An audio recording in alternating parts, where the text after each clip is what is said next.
మా తండ్రి కరములెత్తి స్తుతులనర్పింతుము. శిరములెత్తి స్వామినికై చూచుచుంటిమి. ఉజ్జీవనాత్మ నొసగు నిలువ సజీవ సాక్షిగా. ఉజ్జీవనాత్మ నొసగు నిలువ సజీవ సాక్షిగా. ప్రార్థన చేసుకుందా.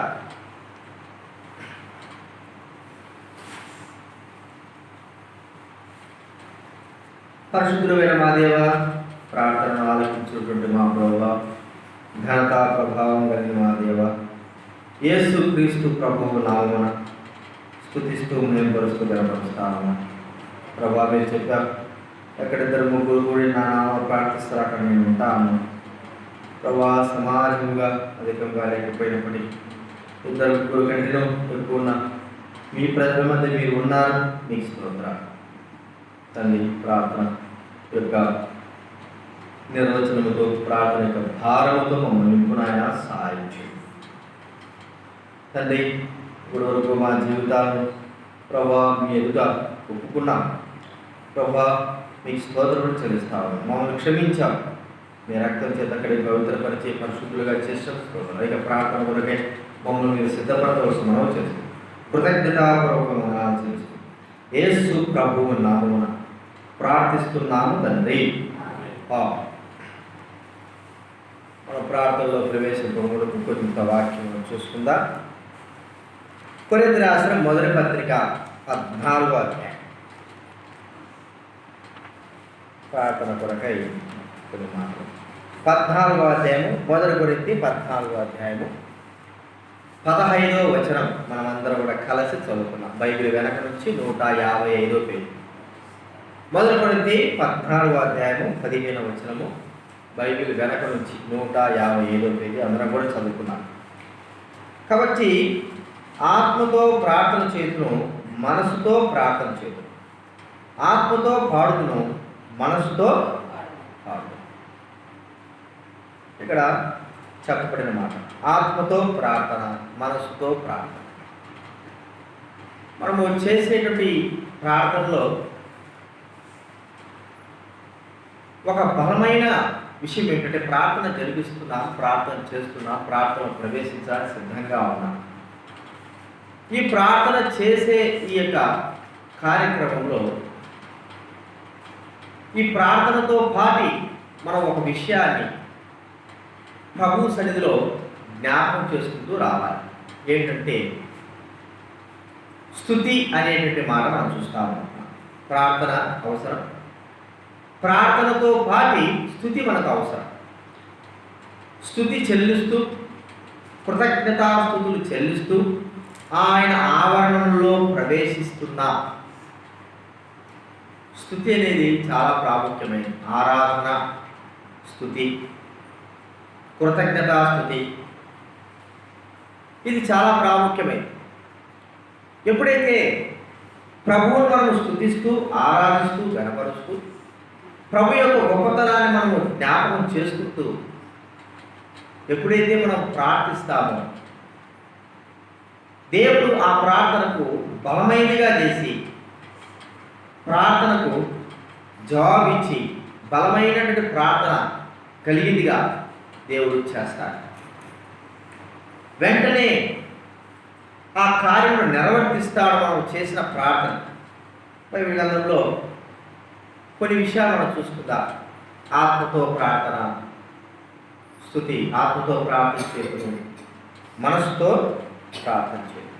ప్రభువును స్తుతిస్తూ, ఘనపరుస్తూ, మహింపరుస్తూ ఆ ప్రభువైన దేవుడు ప్రార్థన ఆలకించువాడైనటువంటి ఆ దేవుని ఎదుట మనం ఎప్పుడైతే ఘనపరుస్తామో, ప్రభువును ఆరాధిస్తామో, దేవుడు మన ప్రార్థన అంగీకరించేవాడు. అందుకే ఆ ప్రభువు సన్నిధిలో ఒక మాట వ్రాయింది మనకు తెలుసు. మరి బుధవారం మనము సంఘ ప్రార్థనలో ఒక మాట చేసుకుంటున్నాం.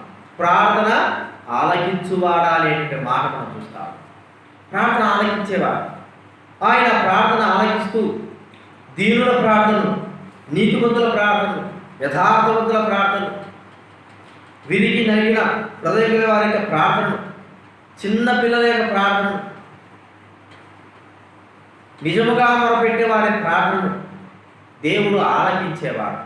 అయితే ఆ ప్రార్థన ఇంకా బలమైనదిగా కావాలంటే స్తుతిస్తూ ఘనపరుస్తూ ఉన్నప్పుడు మనం చేసే ప్రార్థనలో ఎలాంటి సమస్య ఉన్నప్పటికీ, ఎంతటి మరి అసాధ్యమైన కార్యమైనప్పటికీ సాధ్యము చేయగలిగినది స్తుతి ప్రార్థన.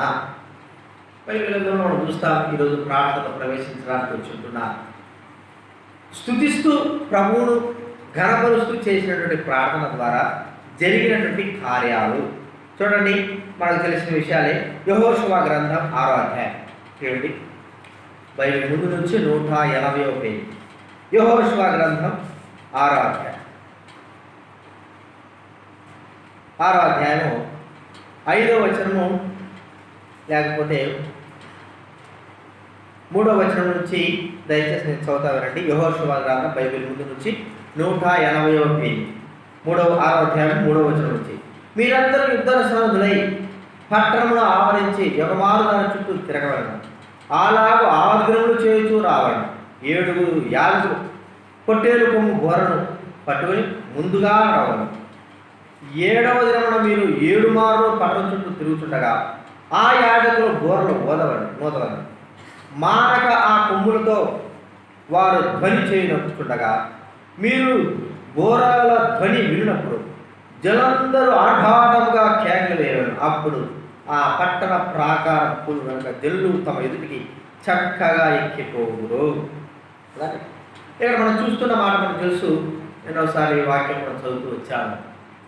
యెహోషువ కాలంలో దేవుడు కానాను ప్రాంతంలోకి యోర్దాను దాటి వెళ్ళిపోయినారు.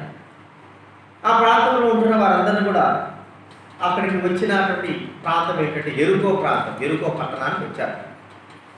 ఆ ఎరుకో యొక్క పట్టణము మనకు బాగా తెలుసు, చాలా పెద్దది. 2 రథాలు తిరగగలిగేటువంటి వెడల్పోయినటువంటి బలమైన ప్రాకారం. 2 రథాలు కూడా ఆ ప్రాకారం పైన తిరగలవు. అంత మాత్రం కాదు, ప్రాకారం పైన ఒక ఇల్లు కూడా కట్టచ్చు.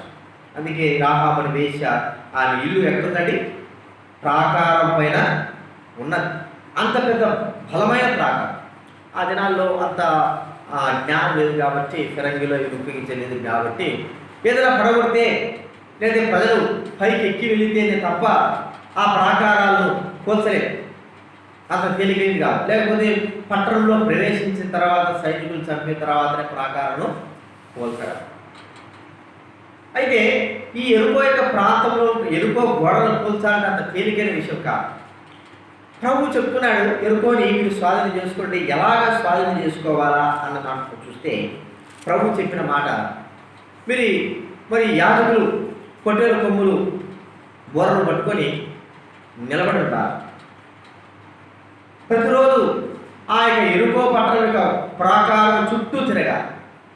రోజుకు ఒకసారి తిరుగుతూ అలాగే 7 సార్లు తిరిగి 7వ రోజు మాత్రము 7 సార్లు తిరిగిన తర్వాత యాజకులైన వారు బోరను వదిలినప్పుడు జనందరూ కూడా కేకలు వేయాలి, స్తుతించాలి, ఘనపరచాలి.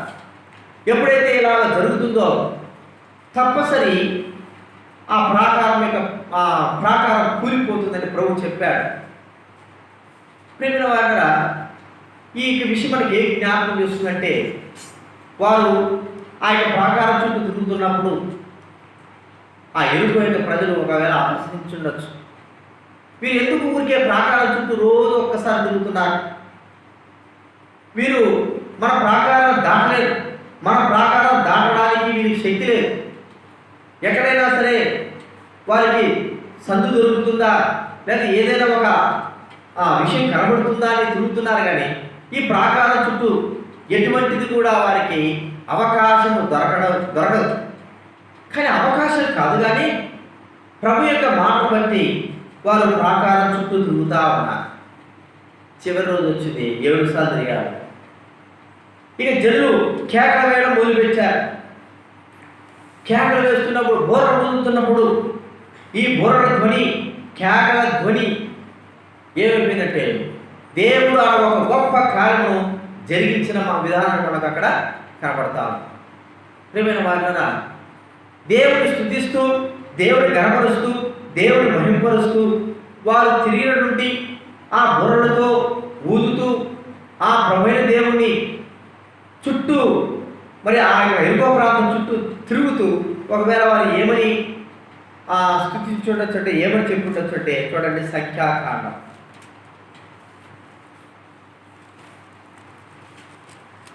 సంఖ్యాకాండం 10వ అధ్యాయం 35వ వచనం చదవండి. సంఖ్యాకాండం 119 బైబిల్ ముందు నుంచి 119 పేజీ 10వ అధ్యాయము 35వ వచనం. ఆ మందసము సాగినప్పుడు మోషే, యెహోవా నిన్ను నీ శత్రువులు చెదిరిపోవుదురుగాక, నిన్ను ద్వేషించు వారి నీ ఎదురు నుండి పారిపోవుదురుగాక నేను. ఆ చుట్టూ వారు తిరుగుతూ ఎరుకో పట్టణ దగ్గరకు వచ్చినప్పుడు ఈ కేకల యొక్క ధ్వని, యెహోవా నిన్ను నీ శత్రువులు పారిపోవుదురుగాక, చెదిరిపోవుదురుగాక. ప్రియమైన వారు, దేవుడి యొక్క గొప్పతనాన్ని, దేవుడి యొక్క ఘనతను వారు కొనియాడుతూ ఉన్నారు, మహిమపరుస్తూ ఉన్నారు. ఆ సందర్భంలో ఒక ఆశ్చర్యమైన కార్యము, ఒక గొప్ప కార్యము ఆ యొక్క ప్రాంతంలో జరిగింది. ఎరుకో యొక్క కోట గోడలు ఏమిటంటే అవలీలగా కూల్చబడ్డాయి. వాటంతకవే కూల్చబడ్డాయి, వాటంతకవే పడిపోయినాయి, అవంతకవే కూలిపోయినాయి. దేవుని స్తుతిస్తూ తిరగడంలో ఎంత గొప్ప భాగ్యం ఉంది. అంత మాత్రం కాదు, ఈ సందర్భం కొన్ని సందర్భాలను చూద్దాం. 2వ దినవృత్తాంతాల గ్రంథం 20వ అధ్యాయం, 2వ దినవృత్తాంతాల గ్రంథం 20వ అధ్యాయం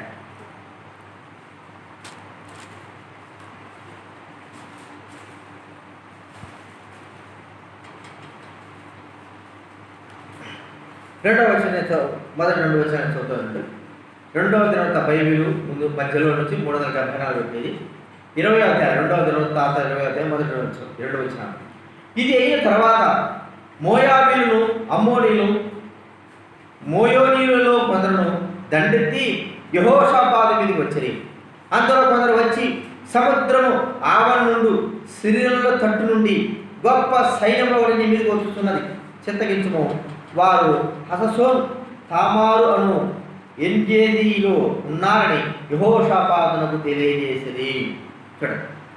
ఇక్కడ మోయాబీయులు, అమ్మోనీయులు, మోయోనీయులు కొంత దండెత్తి యెహోషాపాతు మీదకి వస్తే అందులో మరొకందరూ వచ్చి సముద్రం అవతల నుంచి సిరియనుల తట్టు గొప్ప సైన్యం ఒకటి నీ మీదకి వస్తూ ఉంది. రెండు వైపులా ఇశ్రాయేలు మీదకి సైన్యం మోపుగా వస్తా ఉంది. ఈ సందర్భంలో యెహోషాపాతు భయపడిన వాడై, మరి మనసు భయపడి ప్రభు ఎదుట తన మనసు నింపుకొని చేస్తున్నటువంటి ప్రార్థన ఇక్కడ మనకు కనబడతా ఉంది. ఎలాంటి ప్రార్థన చేశాడు? ఇది గొప్ప ప్రార్థన. చూడండి, మనం చూస్తూ ఉంటే అక్కడ మనం చూస్తే 6వ వచనం చేయి. మా పితరుల దేవా యెహోవా, నీవు ఆకాశంలో ఆశ్రయుడు ఉన్నావు, అన్యజనుల రాజ్యములను ఏలువాడు నువ్వే. నీవు బాహుబలం గలవాడు, పరాక్రమం గలవాడు, నిన్ను ఎదురించుటకు ఎవరికి నీ బలము చాలదు. ఎదురు ఎవరికి నీ బలం చాలు? ప్రభువు స్తుతిస్తున్నాడు. భయపడవలసిన స్థితి, ఆలోచించవలసిన స్థితి, మరి బెదిరిపోతున్న పరిస్థితి, ముందు వెనక సైన్యం, శత్రు సైన్యములు తరుముకుని వస్తున్న స్థితిలో భయపడే వ్యక్తులు ఏం చేస్తున్నారంటే ప్రభువును స్తుతిస్తున్నాడు యెహోషాపాతు. మనం ఒకసారి వెనక్కి వెళ్తే నిర్గమకాండంలో ఇశ్రాయేలు ఐగుప్తు దేశంలో బయటకు వచ్చిన తర్వాత ఎర్ర సముద్రం దగ్గర చిక్కుకున్నప్పుడు మరి ఆ ఐగుప్తీయులందరూ కూడా రాజులతో సహా రథాలు వేసుకొని తిరిగి వారిని బానిసలుగా చేసుకోవడానికి వస్తున్నప్పుడు ఎర్ర సముద్రం దగ్గర ఆగిపోయినారు. వాళ్ళు ఎటు పోలేని పరిస్థితిలో భయపడిపోయి ఇశ్రాయేలు చేయవలసిన కార్యం ఏంటంటే ప్రభువును స్తుతించి ప్రార్థించవలసిన వారు. కానీ అక్కడ ఏం జరిగిందంటే ప్రభువుతో సరుగుతా ఉన్నాడు. ఏమక్కడ మాకు మరి సమాజం ఎవరైనా తీసుకొచ్చారా అని సనుగుడు అనేది మనం ఇక్కడ చూస్తాం. అలాగా యెహోషాపాతు చేయలేదు. భయపడినప్పటికీ తన మనసులో ప్రభు ఎదుట నిలుపుకున్నవాడే ముందు ప్రభువును స్తుతిస్తా ఉన్నాడు, ఘనపరుస్తా ఉన్నాడు, మహిమపరుస్తా ఉన్నాడు. ప్రభువా నీవు గొప్పవాడివి, నిన్ను ఎదురించగలవాడు ఎవడున్నాడు, పరాక్రమ గలవాడు, నీ శక్తి ఎంతో గొప్పది. ప్రభువును స్తుతిస్తూ ఘనపరుస్తూ ఏం చేశాడు, నీవు తప్ప మాకు దిక్కెవరు కూడా లేరు అని ప్రార్థన చేసి చివరికి తాను ఎలాంటి తీర్మానం చేసుకున్నాడు, స్తుతితోనే దేవుడి సన్నిధిలో నుంచి బయలుదేరి యుద్ధానికి వెళ్ళిన వ్యక్తిగా మనం చూస్తుంటాం. యుద్ధానికి వెళ్ళే వారు ఏం చేస్తారు, ఖడ్గాలు ధరించి ఆయుధాలు ధరించి వారు యుద్ధానికి వెళ్తారు. అయితే యెహోషాపాతు ప్రభువును స్తుతిస్తూ స్తుతితో యుద్ధానికి వెళ్తున్నాడు. చూడండి, ఒక మాట ఉంది, 20వ అధ్యాయము 21వ వచనం, 2వ వృత్తాంతాలు 20:21. మరియు అతడు జనులను హెచ్చరిక చేసిన తర్వాత యెహోవాను స్తుతించుటకు గాయకులను ఏర్పరిచి వారు పరిశుద్ధాలంకారం ధరించి సైన్యం మొదలు నడుచుతూ యెహోవా కృప నిరంతరముండును, ఆయనను స్తుతించుడి అని స్తోత్రం చేయుటకు వారిని నియమించెను. వారు పాడుటకును స్తుతించుటకును మొదలుపెట్టగా యెహోవా యూదా వారి మీదకి వచ్చిన అమ్మోనీల మీదను మోయాబీల మీదను షేరు మన్య వాసుల మీదను మాటుగాండ్రను పెట్టిన కనుక వారు హతులైరి.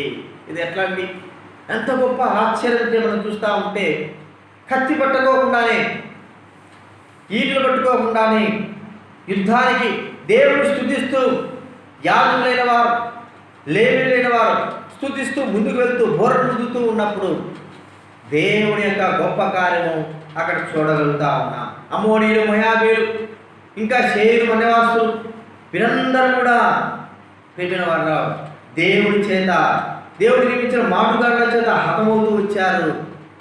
గల కారణం ఏమిటంటే యెహోషువ చేసినటువంటి స్తుతి ప్రార్థన.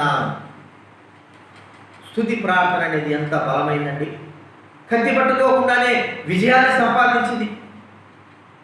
మరి ఇతరులను చంపకోకుండానే, వారి చేతికి కత్తి అంటుకోకుండానే విజయమును, గొప్ప విజయాన్ని దేవుడు అనుగ్రహించిన వాడుగా చూస్తూ ఉంటున్నాం. అక్కడ మనం చూస్తే యెహోషువ రాసిన గ్రంథంలో అక్కడ దేవుడు మరి వారు బోర్ర పట్టుకొని ఊదుతూ ఆ ఎరుకో పట్టణము చుట్టూ తిరుగుతూ ప్రభువును స్తుతిస్తూ గొప్ప కేకలు వేస్తూ యెహోవా లెమ్ము నీ శత్రువులు చెదిరిపోదురుగాక అని గొప్ప కేకలతో ప్రభువును ఘనపరుస్తూ వారు ఎరుకో చుట్టూ తిరిగినప్పుడు అవలీలగా వాటంతకవే ఎరుకు యొక్క కోటగోడలు, బలమైన కోటగోడలు వారి ఎదుట నిలవలేకపోయినాయి, పడిపోయినాయి. ప్రియమైన వాళ్ళ ఒక ప్రయోగం, ఏ యొక్క మరి దేనిని కూడా ప్రయోగించుకోకుండా, ఏ యంత్రాలు ప్రయోగించుకోకుండానే ఆ బలమైన కోటలు పడగొట్టబడ్డాయి.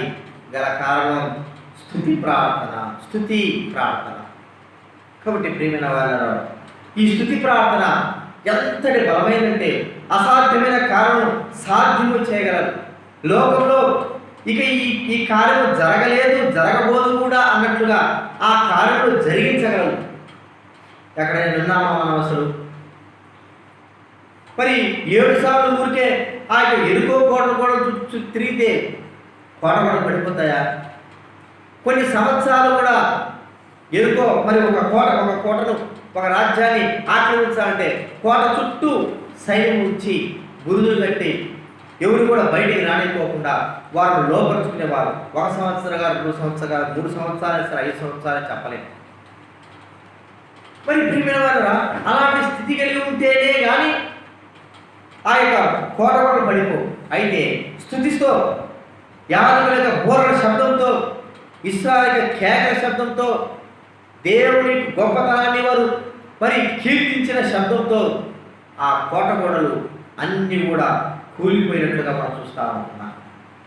ఇక్కడ యెహోషాపాతు గురించి మనం చూస్తూ ఉంటే ఇటు ముందు చూస్తే అమ్మోనీయులు, మోయాబీయులు, వెనక చూస్తే సిరియనులు, షేరు మన్యవాసులు చిక్కుబడినటువంటి స్థితిలో ఉంటున్నాడు. సైన్యము తక్కువ మందే, ఏమీ చేయలేని గొప్ప సైన్యముతో ఎదురుగా ఉన్న వ్యక్తి, అతి తక్కువ మంది సైన్యముతో ఉన్న వ్యక్తి, బలము లేనివాడు. అయితే ప్రేమిన వారు స్తుతిస్తూ ప్రార్థించిన తర్వాత స్తుతితో తాను యుద్ధానికి బయలుదేరినప్పుడు జరిగిన విషయం మనకు బాగా తెలుసు. వారు కత్తి పెట్టుకోకుండానే అంతమంది, అన్ని వేల మంది చనిపోవడం మనం చూస్తూ ఉంటాం, పారిపోవడం మనం చూస్తూ ఉంటున్నాం. కాబట్టి స్తుతి ప్రార్థన ఎంత గొప్ప శక్తి కలిగిందంటే, అసాధ్యమైన కార్యములను సాధ్యము చేయగలిగిన శక్తి కలిగినటువంటివి స్తుతి ప్రార్థన. ఇది మనము ప్రభువును స్తుతిస్తూ ప్రార్థిస్తున్నప్పుడు మన మీద ఉన్నటువంటి అపవాదిక క్రియలు, ప్రియమైన వారలారా, యుద్ధోపకరణాలు, స్తుతి ప్రార్థన అంటే యుద్ధోపకరణాలు, వాయుమండల సంబంధమైన వాటిని అణిచివేసేవుగా, అపవాది క్రియలను అణచివేసేవుగా, శత్రువుల యొక్క బాణాలను అణచివేసేవుగా చూస్తూ ఉంటున్నాం. మనం స్తుతిస్తూ ప్రార్థించడం ద్వారా అపవాది యొక్క క్రియలన్నీ కూడా లయపరచబడతాయి. లోకంలో మనం స్తుతిస్తూ ప్రార్థించేటువంటి ఆ గొప్పతనం ఏమిటంటే, దేని కొరకే అంటే, సంఘంలో అనేకమైన వారు దేవునికి దూరమైపోతా ఉన్నారు, అనేకమైన ప్రజలు రక్షణ లేకుంటున్నారు, అనేకమైన వారు అపవాది హస్తములలో, అపవాది బంధకాలలో ఉంటున్నారు. ఒక మాట మనకి ప్రభు చెప్పాడు, ఉపవాస ప్రార్థన వల్లనే తప్ప ఇలాంటివి తొలగిపోవడము అసంభవము. ఒక చిన్న దయ్యాన్ని పోగొట్టలేకపోయినారు శిష్యులు. ప్రభుత్వ అన్నారు, మేము ఎందుకు పోగొట్టలేకపోయినాం? ఇలాంటివి పోవాలంటే ఉపవాస ప్రార్థనలే అవసరం. స్తుతి ప్రార్థనలు, స్తుతి ఘనత, ప్రభువుకు స్తుతిస్తూ మహిమపరుస్తూ చేసిన ప్రార్థనలే గొప్ప కార్యములు జరిగించగలవు, మన ప్రార్థనకు శక్తిని ఇవ్వగలవు. మన ప్రార్థన శక్తిపూర్వకంగా శక్తివంతమైనదిగా ఉండాలి అంటే, శక్తివంతమైన కార్యములు జరిగించాలంటే స్తుతితో మనము ప్రభువును స్తుతిస్తూ ప్రార్థించగలిగితే ఎరుకో లాంటి కోటగోడలు తప్పనిసరి కూల్చగలపడం. ఎంతమంది 10,000 మంది ఎంతోమంది వచ్చినప్పుడు కూడా ప్రేమైన వారు అందరినీ కూడా హతము చేయగలిగినటువంటి ఆ ప్రభువైన దేవుడు మనకున్నాడు. ఆయన మన ముందు నిలబడేవాడు, మనకు సహాయం చేసేవాడు, మన కార్యం నెరవేర్చేవాడు. కాబట్టి ఈ యొక్క రాత్రికాల సమయంలో ప్రభువును ఒకసారి మనం గుర్తిస్తుంటే స్తుతిస్తూ ప్రభువును ప్రార్థిద్దాం.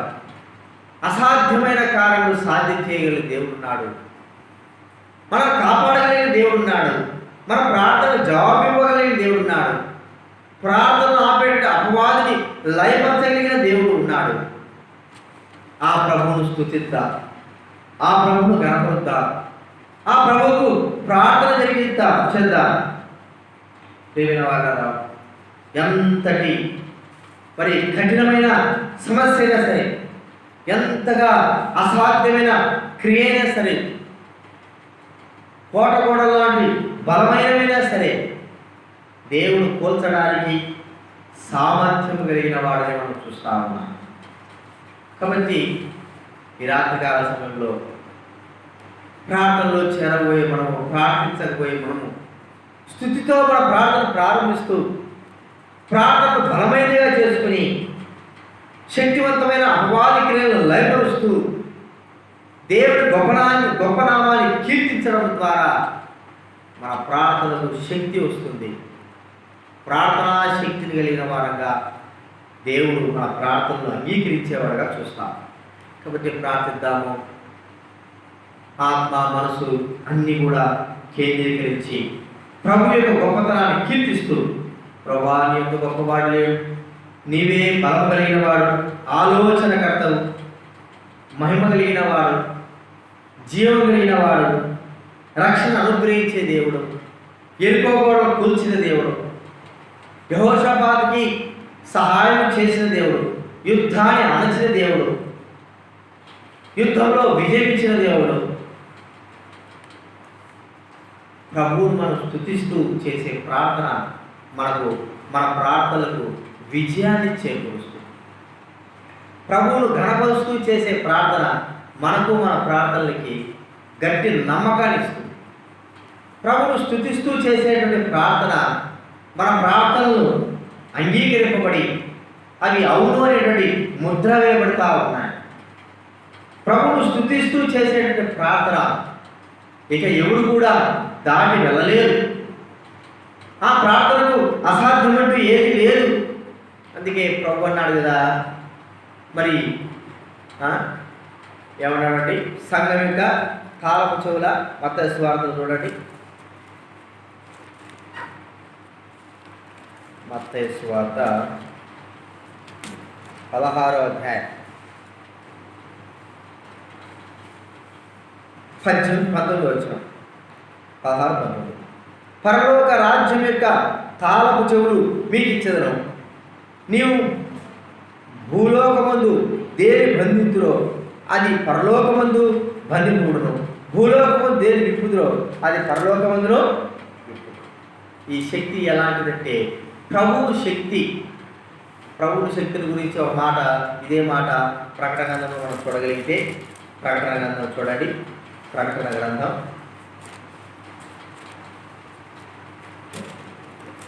3వ అధ్యాయం. ప్రకటన గ్రంథం 3వ అధ్యాయము 7వ వచనం చదువుతా వినండి. ప్రకటన గ్రంథం 3వ అధ్యాయం 7వ వచనం. ఫిలదెల్ఫియాలో ఉన్న సంఘపు దూతకు ఇలా వ్రాయను, దావీదు తాళపు చెవి కలిగి ఎవడనో వేయలేకుండా తీయవాడును, ఎవడనో తీయలేకుండా వేయువాడునైన సత్య స్వరూపేపు పరిశుద్ధుడు చెప్పు సంగతులేవనగా. కదండి, ఏమన్నాడు ఇక కింద, ఇదిగో తలుపు మీద తీసి ఉన్నాను, దానిని ఎవడనో వేయ నేరడు. ఇందాక మనం చదువుకున్న మత్తయి సువార్తలో మీరు పరలోకంలో ఏది బంధిస్తారో అది భూలోకంలో బంధింపబడుతుంది, పరలోకంలో ఏదైతే విప్పుతారో అది భూలోకంలో విప్పబడుతుంది. పరలోకంలో శక్తి కలిగినటువంటి ప్రభువైన దేవుడు ఉన్నాడు. ఆయన మూయగా ఎవరు తెరవలేరు, ఆయన తెరవగా ఎవరు మోయలేరు. కాబట్టి ఆ శక్తి కలిగిన దేవునికి మనం ప్రార్థన చేస్తున్నాం. స్తుతితో ప్రభువును ఘనపరుస్తూ మహిమపరుస్తూ రాజులైన యాజకులైన మనము ప్రభువును హెచ్చిస్తూ మనము చేసేటువంటి ప్రార్థన బలమైనదిగా శక్తివంతమైనదిగా ఉంటుంది. శత్రువులను వెలగొడుతుంది. బలమైనటువంటి పరిస్థితులు అయినప్పటికీ కూడా వాటిని తీసివేస్తుంది. ఓసారి జార్జ్ ముల్లర్ గారు ఆయన లండన్ నుంచి అమెరికాకు పెద్ద షిప్లో ప్రయాణం చేస్తూ వెళ్తా ఉన్నాడు. ఆయన వెళ్తా ఉంటే సరైన సమయానికి ఆయన వాక్యం చెప్పడానికి చేరాలి. ఒక దినాన్ని షిప్ విషయం మనకు బాగా తెలుసు. అది బయలుదేరితే 2-3 రోజులు 4 రోజులు అక్కడక్కడ ఆగుతా వెళ్తూ ఉంటారు. ఉదయం అంతా ఒక చోటు నుండి రాత్రి మనం బయలుదేరతారు.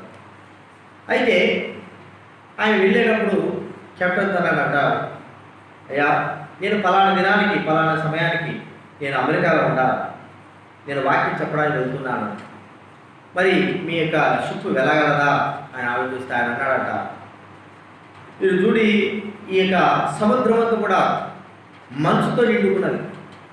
ఎక్కడ మరి ఆ యొక్క కొండలు ఉన్నాయో మంచు గడ్డలు ఉన్నాయో తెలియదు.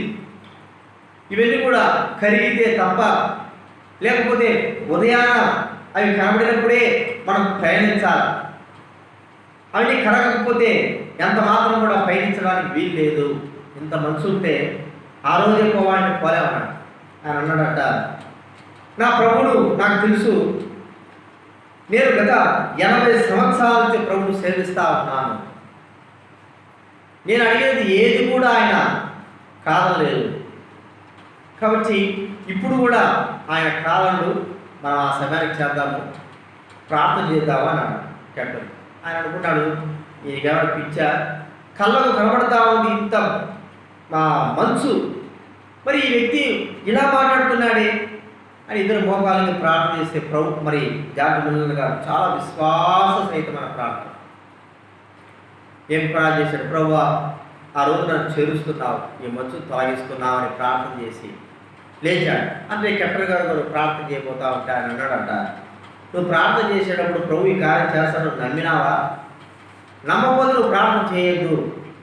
నేను నమ్మాను కాబట్టి ప్రార్థన చేశాను. ఇప్పుడు పోయి చూడుకో బయట మంచు బయట కొద్ది క్షణాలు కొద్ది సమయంలోనే ఆ వ్యక్తి వెళ్ళి చూస్తే నిజంగా మంచులో పోయింది, ఏం లేదు. ఆశ్చర్యపడ్డాడు. జార్జ్ ముల్లర్ గారు అనుకున్న రీతిలో అనుకున్న సమయంలో అనుకున్న దినాన వెళ్ళి అమెరికా అక్కడ వెళ్ళి వాక్యం ప్రకటించాడు. ఆయన అన్నాడు, ఈ 80 సంవత్సరాలు నా దేవుడు ఏ దినాన కూడా నా ప్రార్థన అంగీకరించలేదు అన్న సమయం లేదు, అన్న దినం లేదు అని చెప్పాడు. అంటే మన జీవితంలో ఆయన ఎంత బలమైనటువంటి ప్రార్థన చేశాడు, స్తుతిస్తూ ఘనపరుస్తూ మహిమపరుస్తూ. ఇలాగ ఎంతమందో ఎన్నో విధాలుగా ప్రార్థన కొనసాగుతూ వచ్చారు. స్తుతితో వారు ప్రార్థించిన ప్రార్థన బలమైనదిగా చేయబడి ఆ ప్రార్థనకు మరి దేవుడు అంగీకరించినట్టుగా మనం చూస్తూ ఉంటున్నాం. మనం ఈ దినాన్ని కూడా స్తుతితో ప్రార్థన చేద్దాం. అపవాది క్రియలు సంఘంలో ఏర్పరుస్తున్నట్టు అపవాది క్రియలు ప్రజల మధ్య, విశ్వాసుల మధ్య, లోకస్తుల మధ్య ఏర్పరిచినటువంటి అపవాదిక కోటగోడల్ని కూల్చివేయబడతాయి. శత్రువు మనల్ని తరమాలని, ఇరికించాలని, భయపెట్టాలని చూస్తున్నటువంటి ప్రతి విషయాన్ని కూడా శత్రువుని కూడా తొలగించి ప్రభు కార్యం జరిగించేవాడు. మనం చేసేటువంటి స్తుతి ప్రార్థనే దీనికి కారణం.